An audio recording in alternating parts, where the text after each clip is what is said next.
Hello everybody, happy Thursday. I'm Pia from Stitches and Scraps and this is Lunchtime Live, episode 113.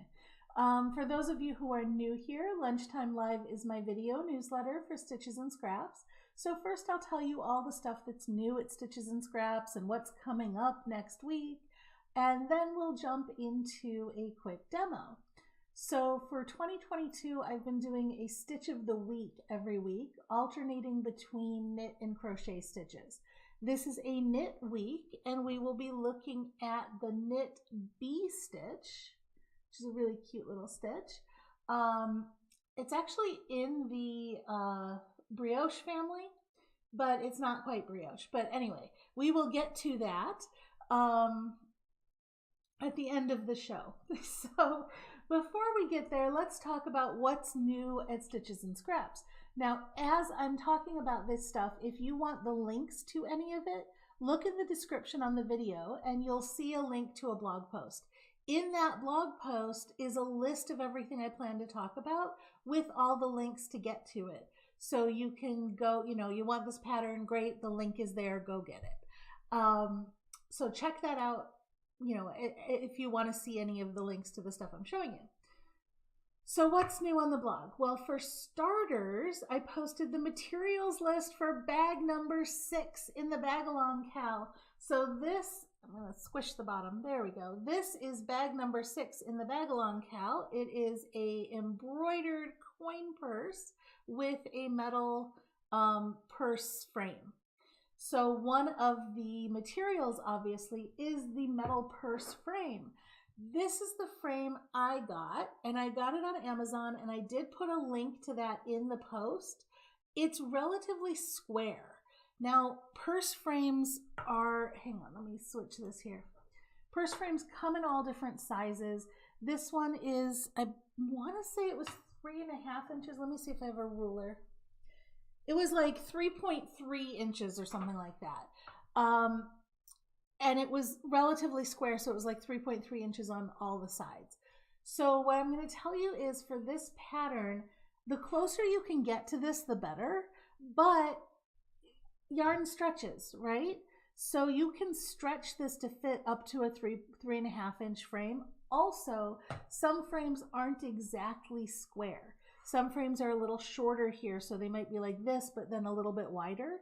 So look at the whole circumference, and I've put that in the post. Look at the circumference. That's what's really important.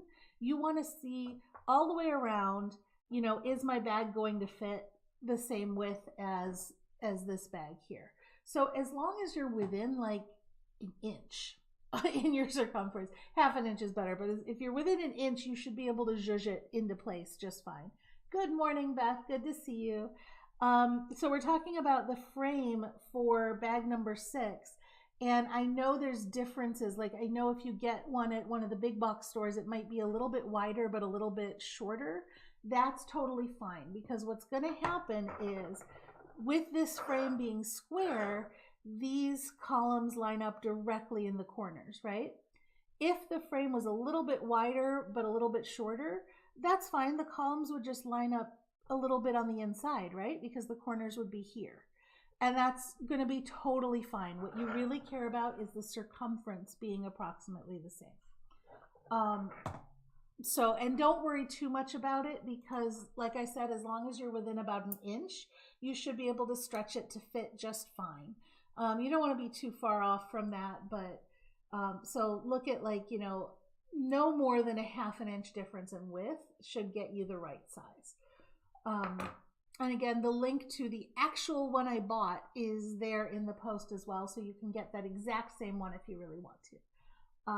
Unfortunately, they're not like, super standard.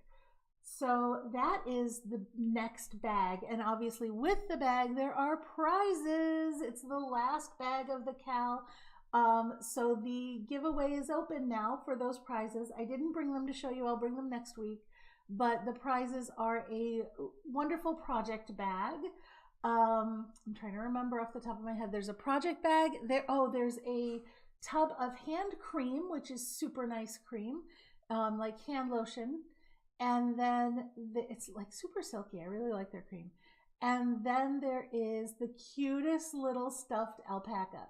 This thing is like this big and stuffed, and it's like needle tufted, they said, and then hand painted. So it's all rainbow colors and it's super cute. So that's the prize for this final bag in the bag along, Cal. And we'll get started with the pattern on that next week. Also, next week's stitch pattern for the demo portion is going to be, let me double check because I just changed it. Oh, it's going to be waistcoat stitch. Waistcoat stitch is also known as split single crochet and is actually the stitch that I used in this bag. So I want to show you this here. See how it almost looks knit? The stitches are lined up perfectly and they make those little V's. That is waistcoat stitch, also called split single crochet. That's the stitch we're going to be learning next week in our demo. So that's what's coming up next week. I'm also working on, oh, you know what? I don't think the pattern comes out next week. Pattern comes out in 2 weeks. Pattern comes out in 2 weeks.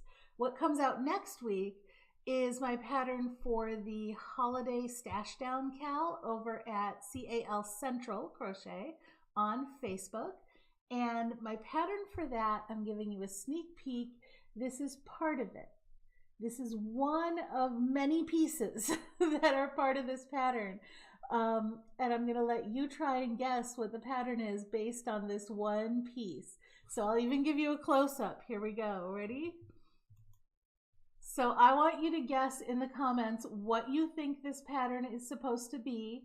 And this is just one of the smaller pieces of it. So I want you to guess what you think the pattern is going to be and put your guess in the comments, and then we'll see if you're right next week when the pattern comes out. And that is pretty much what's going on at Stitches and Scraps. So we can jump right into the demo, and today is a knitting day, and we're going to knit the B stitch. Okay. So this is much simpler than it looks. This is actually a really easy stitch. It's worked over a multiple of 2 plus 1. So I've cast on 9 stitches here. And on all the wrong side rows, you're going to knit, just knit all the way across. So I've done that here. So I've cast on 9 stitches and I've knit all the way across. So we can jump right into the B stitch. So the B stitch is a combination of knit 1. I'm going to move this yarn over here. Okay, so the first stitch we knit 1, okay, and then we're going to knit 1 below. Now that's a little harder to see on the first row, which is why I wanted to show it to you on the first row. Do you see that is the bottom of my cast on? And there is my purl bump that I just made. Look underneath the purl bump, spread this apart, and you'll see the little V there. That's actually, the purl bump is the top of a loop, and the V is the legs of that same loop. So we're going to stick our needle right in between there. So right under that purl bump. So that is knit 1 below, because what we're doing is we're not knitting into this stitch, we're actually knitting into this stitch, which is the stitch below. When we do that, it's going to make this loop drop off. Watch what that loop does when it drops off. It becomes as though we had done a yarn over. Look at how it comes out, okay? So it's acting as though we had done a yarn over, and after you zhuzh it a couple times, let me actually go ahead and knit it. After you zhuzh it a little bit, it'll come out of that stitch and it'll be just like a yarn over that is knit with the stitch.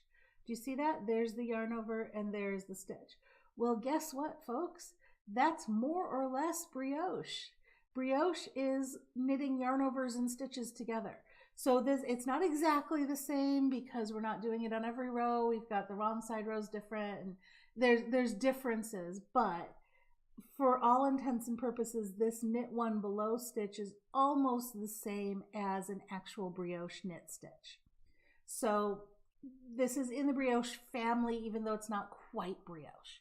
Okay, so now we're going to knit 1. And then again, and this time I'm going to do it a little faster. We're going to knit 1 below. So I go in there and I knit. And when I pull it off, that becomes like a yarn over. Okay, so again, knit 1 below, okay, knit 1, knit one below, and then because we have an odd number of stitches, so multiple of 2 plus 1, we have 1 stitch left over to go ahead and knit at the end. So our first and last stitches will always be knit. Okay, now we're going to purl.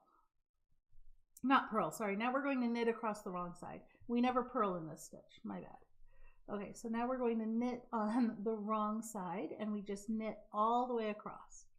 So that's what makes the purl bumps on the front. This is more or less a garter stitch type of pattern, so it's not going to curl a whole lot on you. And it looks nice on the back too, even though it's not exactly the same on the back. Okay, so we purl all the way across. Now, these, if you notice, are offset from each other, right? They don't stack. It doesn't look like ribbing. So we've got to offset them. So how do we do that? Well, last time we knit 1, so this time we're going to knit 2. Really, it's that simple. So this time we knit 2 instead. So that stitch that we just knit was a knit 1 below last time, right? Now it's just a knit. Now we're going to do a knit 1 below in this stitch. Okay? And then just a knit. And then again a knit 1 below. Does anybody need to see the knit 1 below a little closer? I'll slow it down on the next one. Knit, and then knit 1 below. Okay, see that gap underneath the purl bump right there? That's where we're going to knit. So in there and knit 1, okay, and then drop that stitch and you get that knit 1 below stitch, okay? Now we're left with 2 stitches. I don't want to end with a knit 1 below, so I'm going to end with 2 knit stitches. Okay, and then we purl the wrong side and then we go back and do it again. So let's talk multiples first. I said it's worked over an odd number of stitches. You can work it over an even number of stitches. What's going to change is what happens at the end. So right now, whenever we start with a knit 1, we're ending with a knit 1. Whenever we start with a knit 2, we're ending with a knit 2. If you do it on an even number of stitches, whenever you start with a knit 1, you're going to end with a knit 2, and whenever you start with a knit 2, you're going to end with a knit 1. That's the only difference. You're basically adding a little stitch on the end or taking off a stitch or however you want to look at it. So you can work it over any number of stitches. You can also work it in the round, but if you work it in the round, you've got to be careful because of how you stagger it, because you're going to end up with 2 knit stitches next to each other at some point, unless you have like, I think if you have an odd number of stitches and you're knitting in the round, it'll work because it'll stagger it automatically. Yes, that's right. If you have an odd number of stitches, it'll work without having 2 next to each other. If you have an even number of stitches, you'll have issues if you knit it in the round.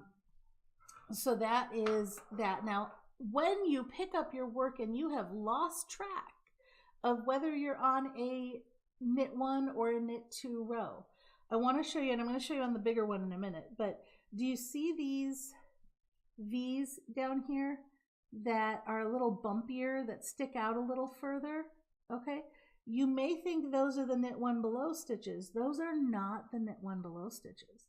If you pull this apart, that's that little purl bump sitting in there. You see the purl bump? So these stitches here are the ones that were actually just knit. The recess stitches down here, where they're flatter, those are the ones that were knit 1 below, because you basically covered up and taken away that purl bump. So you can tell where your purl bump is by looking, okay, last time or 2 times ago, this was a purl bump. This last time I can see this stitch is a little raised. So this was a purl bump in the last time. So that means this stitch last time was a regular knit.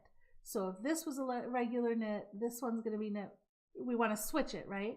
So if this was a regular knit last time, this one's going to be a regular knit this time, which means that one is knit 1 below. So I am on a knit 1 stitch row.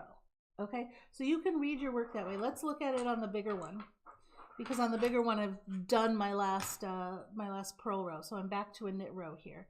And it's just on a stitch holder, but okay. So tell me, do you think this is a knit 1 row or a knit 2 row? Well, let's look.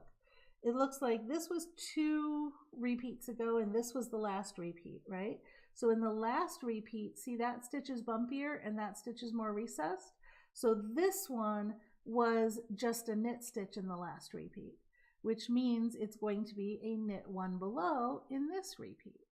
So this is going to be the knit one, just knit one, and then we're going to immediately knit one below. So this is a knit one row that I'm on, and that's how you tell. And actually I was wrong, I hadn't done the purl row because my yarn's on this side. So when you go back and look at it again, this will be like one stitch lower, but still you can see where the last time you worked one of these knit stitches was, and then you just offset it by one.